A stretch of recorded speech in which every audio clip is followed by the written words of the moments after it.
नमस्कार. श्री स्वामी समर्थ. श्री स्वामी समर्थ हृदयस्पर्शी कथा या माझ्या चॅनलवर तुमचं मनापासून स्वागत आहे, जिथे प्रत्येक कथा तुमच्या मनाला स्पर्श करेल आणि जिथे श्रद्धा असते तिथे स्वामी स्वतः साथ देत.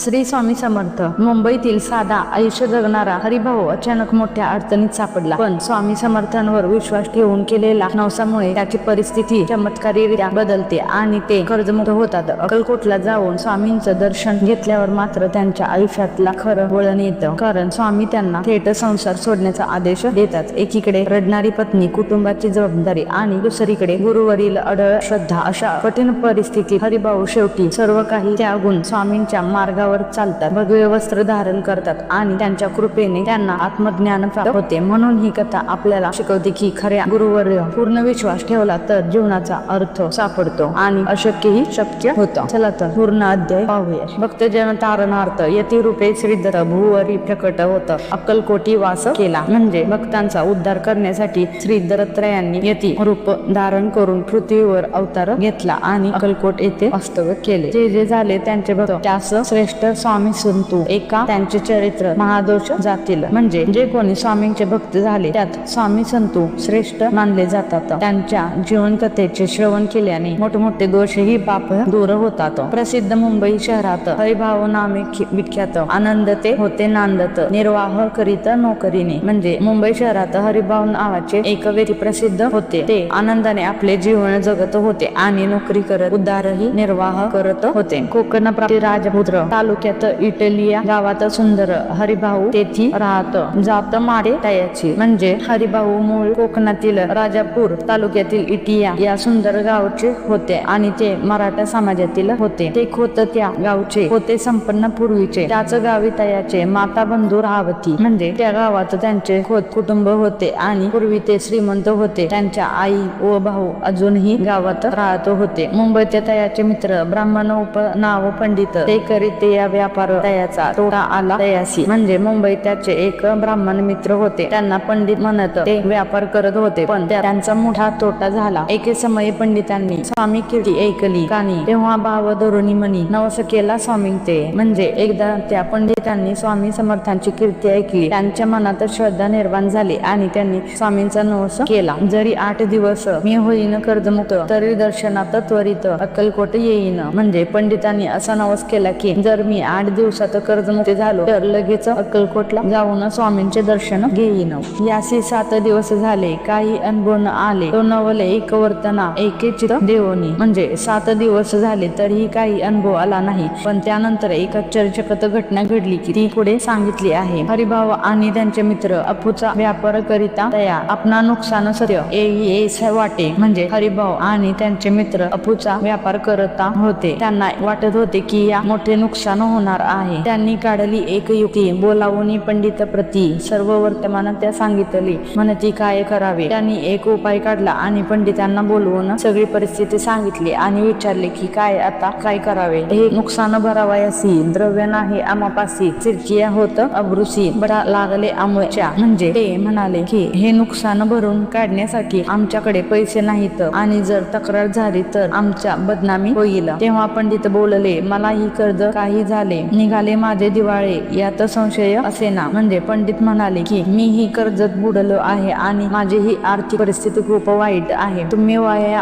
कर्जमुक्त यासी करावी युक्ती एक. तुमचा होऊन मी एक मालक लिहून देतो पेटीवरती. म्हणजे पंडितांनी एक उपाय सांगितला. मी तुमचा मालक म्हणून कागदपत्रे तयार करतो, त्यामुळे तुम्ही कर्जातून मुक्त होऊ शका. उभयतांशी ते मानले. तात्काळ तयापासी केले. तो नवल एक वर्तविले एका सादर होवणी. म्हणजे दोघांनी हा उपाय मान्य केला आणि लगेच त्याप्रमाणे केले. त्यानंतर एका चर्चकत घटना घडली. अपूचा भाव वाढला, व्यापारात नफा झाला हे सांगावया पंडिताला. मारवाडी आला आनंदे. म्हणजे अचानक अपूचा दर वाढला आणि व्यापारात नफा झाला. ही आनंदाची बातमी सांगण्यासाठी एक मारवाडी व्यापारी आला. पंडित ऐकून वर्तमान आनंद झाला. त्या लोगोन हरिभाऊ ते भेट दे वृंद निवेदन केले. म्हणजे ही बातमी ऐकून पंडित खूप आनंदी झाले आणि आणि त्यांनी हरिभावांना भेटून सगळं सांगितलं. अक्कलकोटी स्वामी समर्थ शांत प्राप्त काळी वास करीती, त्यांचीच कृपा ही सत्य कर्दमुक्ती झालो आम्ही. म्हणजे ते म्हणाले की अक्कलकोटचे स्वामी समर्थ त्यांचीच ही कृपा आहे की आपण कर्जमुक्त झालो आहोत. नवस केला तयासी जाऊन आता दर्शनासी, वारसा ऐकून उभयंतसी चमत्कार वाटला. म्हणजे आपण स्वामींना नवस केला होता म्हणून आता त्यांच्या दर्शनाला जाऊया. ही घटना ऐकून दोघांनाही चमत्कार वाटला. ज्यांनी आपुले मनोरथ पूर्ण केले अशी सत्य ऐसे जे का समर्थ अक्कलकोटी नांदती, म्हणजे त्यांची आपली इच्छा पूर्ण केली असे समर्थ स्वामी अक्कलकोट येथे वास्तव्यात आहेत अशी त्यांची खात्री झाली. तरी अक्कलकोट प्रती येऊनी तुमच्या सांगती, आम्ही पाहून या स्वामी मूर्ती जन्म सार्थक करू की. म्हणजे ते म्हणाले आम्ही तुमच्या सोबत अक्कलकोटला येतो, स्वामींचे दर्शन घेऊन आपला जन्म सार्थक करूया. गजानन हरिभाऊ पंडित त्रिवर्ग अक्कलकोटी जात समर्थांचे दर्शन घेत पूजन करीत भक्तीने. म्हणजे गजानन हरिभाऊ आणि पंडित हे तिघे अक्कलकोटला गेले. त्यांनी स्वामी समर्थांचे दर्शन घेतले आणि भक्तिभावाने पूजा केली. पाहून या समर्थांची मूर्ती तल्लीन हरिभाऊंची वृत्ती, मुख पाहता नयन पाहती न लवती तयासी. म्हणजे स्वामींचे दर्शन घेताच हरिभाऊ इतके तल्लीन झाली की त्यांची नजर स्वामींच्या मुखावरून हटतच नव्हती. तेव्हा समर्थ तयासी शिवराम मारुती ऐसी नामे दिदले त्रिवर्गासी आणि मंत्र दिदले. म्हणजे स्वामींनी त्या तिघांना शिवराम आणि मारुती अशी नावे दिली आणि त्यांना मंत्र उपदेश केला. पंडित राम म्हणे गजानन शिवराम नाम दिले, मारुती हरिभाऊस म्हटले, तिघे केले एक रूप. म्हणजे पंडितांना राम, गजाननाला शिव आणि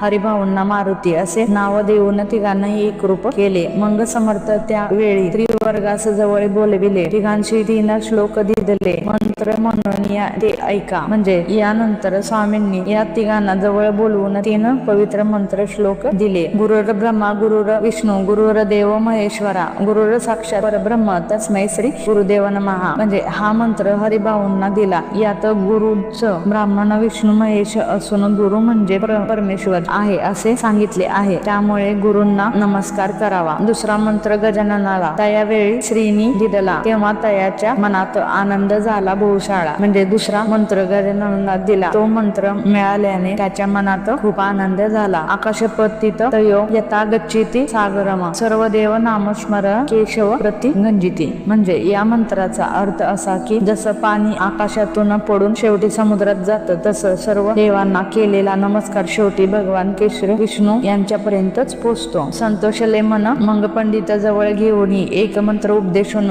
केला पावन तयाचे. म्हणजे गजानन संतुष्ट झाल्यावर स्वामींनी पंडितांना जवळ घेऊन त्यांना एक मंत्र दिला आणि त्यांना पवित्र केलं. इदमेव शिवम इदवे शिवम इदमे शिवम इदमेव शिव. म्हणजे हा मंत्र पंडिताला दिला याचा अर्थ सर्वत्र शिवच आहेत, सर्व काही शिवमय आहे. 300 रुपये तयासी आणले होते मुंबईहून, त्यांचे करावे म्हणून विचारले समर्थांचे. म्हणजे ते तिघे मुंबईहून 300 रुपये घेऊन आले होते, त्या पैशाचं काय करावे असा प्रश्न त्यांनी स्वामींना विचारला. ऐसा प्रश्न ऐकून समर्थ बोलले, त्या लागून त्यांच्या पादुका बनवून येथे आणाव्यात स्वसर. म्हणजे स्वामी म्हणाले त्या पैशाच्या माझ्या पादुका बनवून लवकर येथे आणा. स्वामी सन्निध काही दिनी त्रिवर्ग राहिले आनंदी, हरिभाऊचे स्वामी चरण दृढ जडले. म्हणजे ते तिघे काही दिवस स्वामींच्या सानिध्यात आनंदात राहिले. हरिभावांचे मन स्वामींच्या चरणी घड जोडले गेले. काही दिवस गेल्यावरी त्रिवर्ग एक ऐसे अवसरी उभे राहून जोडलिया करी आज्ञा मागती जावयासी. म्हणजे काही दिवसांनी ते तिघे स्वामी समोर उभे राहून परत जाण्याची परवानगी मागू लागले. आज्ञा मिळती तयासी आनंदित आले मुंबईसी, हरिभाऊंच्या मनाशी ध्यान लागलं स्वामींचा. म्हणजे स्वामींची आज्ञा मिळाल्यावर ते आनंदाने मुंबईला परत आले. पण हरिभावांच्या मनात स्वामींचा विचार सतत राहू लागला. व्यवहारी वदाता स्वतंत्रता नसे चिंता गोड न लागणी आले अक्कलकोटासी. म्हणजे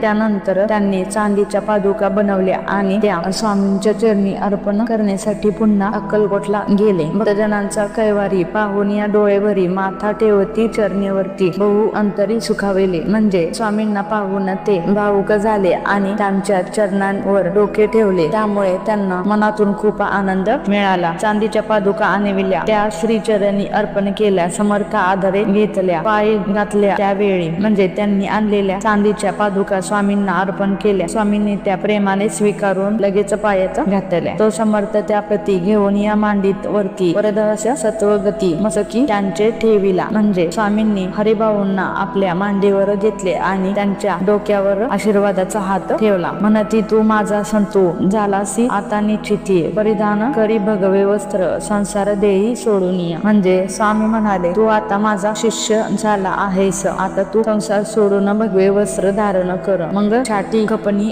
झोळी समर्थ तयासी दिदली, ती घेऊन या तयास वेळी परिधान केली सस्वर. म्हणजे स्वामींनी त्या कफीन आणि झोळी दिली. हरिभाऊंची ती लगेच परिधान केली. आत्मलिंग पादुका स्वरित देती हरिभाऊंचे करी, म्हणती जाऊन या सागर तरी, किल्ला बांधून या राहो. म्हणजे स्वामींनी आत्मलिंग पादुका हरिभाऊंना दिल्या आणि सांगितलं की समुद्र किनारी जाऊन मठ स्थापन कर. धरू नको आता लाज उभार माझा यशध्वज, नको करू अन्याय काज, जन भगवा जन लावले. म्हणजे स्वामी म्हणाले की आता लाज बाळगू नकोस, माझा कीर्तिध्वज उभा आणि लोकांना भजन भक्ती लाव. जावणी आता स्वतर लुटवी आपुले संसार, लोभ मोह अनुमात्र किती तुवान धरावा. म्हणजे स्वामींनी सांगितले लगेच जाऊन संसाराचा त्याग कर आणि मनात लोभ मोह अजिबात ठेवू नकोस. आज्ञा ऐकून ऐसी आनंद झाला मनासी, सत्वर आले मुंबईसी, साध वेशभूष घेऊन या. म्हणजे ही आज्ञा ऐकून हरिभाऊ आनंदित झाले आणि साधूचा वेश घेऊन मुंबईला परत आले. सद्गुरूंचे मस्तकी हस ठेवून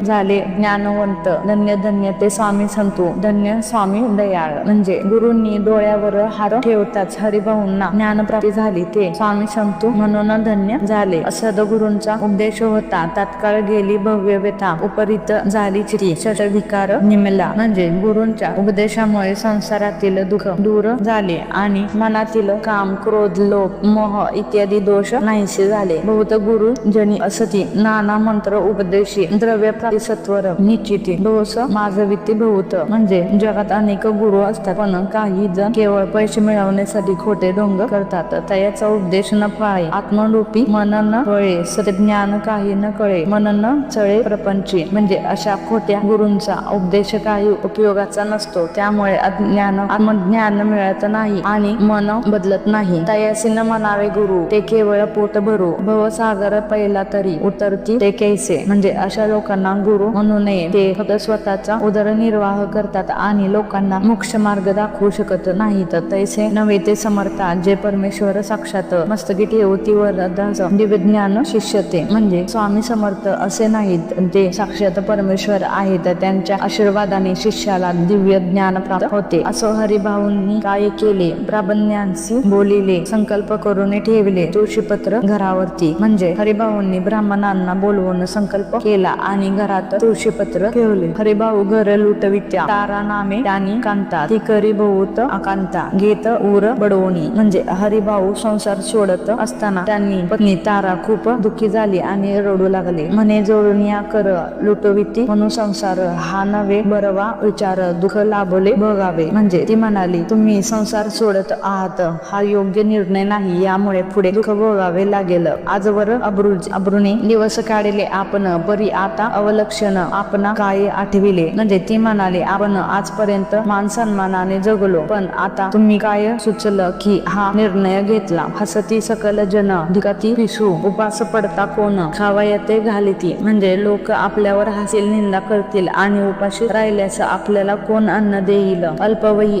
आपणासी, बुद्धी सुचली ही कोणासी, त्या गुणिया संसार सुखविती, दुःख होती का पडता. म्हणजे तुम्ही अजून तरुण आहात, मग अशी बुद्धी कशी सुचली की संसार सोडून दुःखात पड आहात. संसार सुख भोगोनिया पुढे येत वृद्धपण, मग करावे मोक्ष साधन, सेवा न वनतपार्थ. म्हणजे ती म्हणाली आधी संसाराचे सुख भोगावे आणि वृद्धापणी मोक्षासाठी साधना करावी. आपण वडिलांची धोरावी, मन माझी आणावी, त्यांची कीर्ती मिळवावी, उंचित नसे आपणा. म्हणजे तारा म्हणे आपल्या वडिलांची प्रतिष्ठा लक्षात घ्या, असा निर्णय घेऊन त्यांच्या कीर्तीला दाग लावणे योग्य नाही. तुम्ही संसार सोडून या, जाऊ बसला जरी वणी, तरी मग सारा कोण मज लागी पोसोनी. म्हणजे ती विचारते तुम्ही संसार सोडून जंगलात गेलात तर माझी काळजी कोण घेणार. माझे करीती प्राणी ग्रहण, अग्नी ब्राह्मण साक्षात ठेवून आपण वाहिले असे आन स्मरण करावे मानसी. म्हणजे लग्ना वेळी घेतलेले वचने आठवा. अग्नी व ब्राह्मण साक्षीने आपण एकमेकांना साथ देण्याचे वचन दिले आहे. तुम्ही म्हणता मजवेचे, तूही घरदार सोडावे, मज समानवे फिरावे, भिक्षा मागत बरोबरी. म्हणजे ती म्हणे, तुम्ही मला देखील सोबत घेऊन सांगा, पण मी घरदार सोडून भिक्षा मागणं तर फिरू शकणार नाही. तरी संसार सुखावसर मी असे जी सत्य संसारी मन वितर माझे न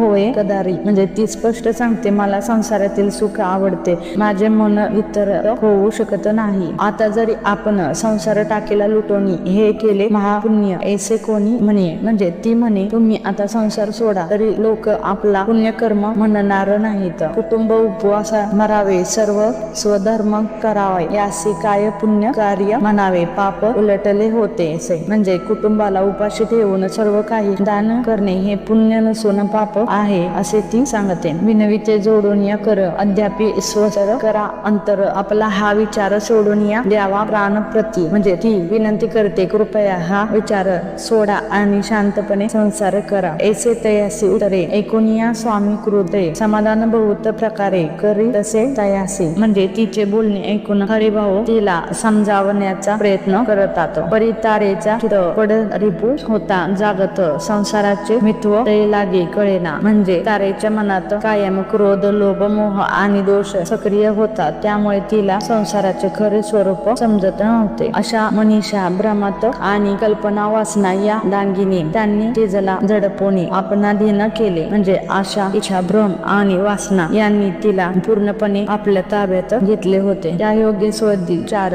न सुचे अनुमात्र धरोनिया दुर्ग्रह स्वामी सुत बोधित. म्हणजे यामुळे तिला तिच्या मनात चांगले विचार येत नव्हते आणि ती अडाने स्वामी संतुला समजावत होती. षष्ट विकार त्या गुणी रमला जो स्वामी चरणी, दृढ निश्चित केले मन संसार त्याग करावा. म्हणजे हरिभाऊ मनात ठाम निर्णय घेतला, सर्व दोषांचा त्याग करून स्वामींच्या मार्गावर चालायचे. स्त्रियेच्या अंगावरी अलंकार तेही लुटले सग्रम, तिये दिले शुभ्र वस्त्र परिधान करावयास. म्हणजे त्यांनी पत्नीचे सर्व दागिने काढून घेतले आणि तिला साधे पांढरे वस्त्र दिले. आत्मलिंग समर्थ स्वामी संतूचे दिदले होते, त्या पादुका सोसे मठा माझी स्थापिल्या. म्हणजे स्वामींनी दिलेल्या आत्मलिंग पादुका त्यांनी मठात स्वतःच्या हाताने स्थापन केल्या. कामाडीपुऱ्यात त्या समयी मठ स्थापिला असे पाहती हरिभाऊ होऊन गोवासी मठा माझे राहिला. म्हणजे त्या काळात मुंबईतील कामाडीपुरा येथे त्यांनी मठ स्थापन केला आणि स्वतः साधू बनून तेथे राहू लागले. धन्य धन्य ते स्वामी संतू, गुरुआज्ञेते झाले विरक्त, परिजन त्याचे निंदी, नाना दोष देवणी. म्हणजे स्वामी संतू धन्य आहेत की त्यांनी गुरूंची आज्ञा पाळली, पण लोक मात्र त्यांची निंदा करत होते. पूर्वजन्मी तप केले, त्याचे फळ प्राप्त झाले, सद्गुरु चरणी विनटले, सर्व पिटले भाव दुःख. म्हणजे पूर्वजन्मीतील तपस्येमुळे त्यांना हे फळ मिळाले आणि सद्गुरूंच्या कृपेने त्यांच्या सर्व दुःखांचा अंत झाला. इति श्री स्वामी चरित्र सारामृत नाना प्राकृत कथा समत सदाभावी परिसोत षष्टम अध्याय गोडहा. म्हणजे अशा प्रकारे हा स्वामी चरित्र अध्याय 16वा इथे समतो. ही कथा भकांनी अत्यंत पवित्र आणि गोड मानावी. मित्रांनो, हरिभावांनी स्वामींचा एक शब्दावर संपूर्ण संसार त्याग केला आणि त्यांना मिळालं खरं आत्मज्ञान. पण इथे कथा संपत नाही, पुढे अध्यायात तुम्हाला कळेल स्वामी संतूच्या आयुष्यात पुढे काय घडलं, लोकांच्या निंदे त्यांनी कसं उत्तर दिलं आणि स्वामींच्या कृपेने अजून कोणते चमत्कार दिसले. म्हणून पुढच्या अध्याय नक्की बघा आणि जर तुम्हाला खरे स्वामी भक्त असाल तर श्री स्वामी समर्थ कमेंट मध्ये नक्की लिहा. धन्यवाद.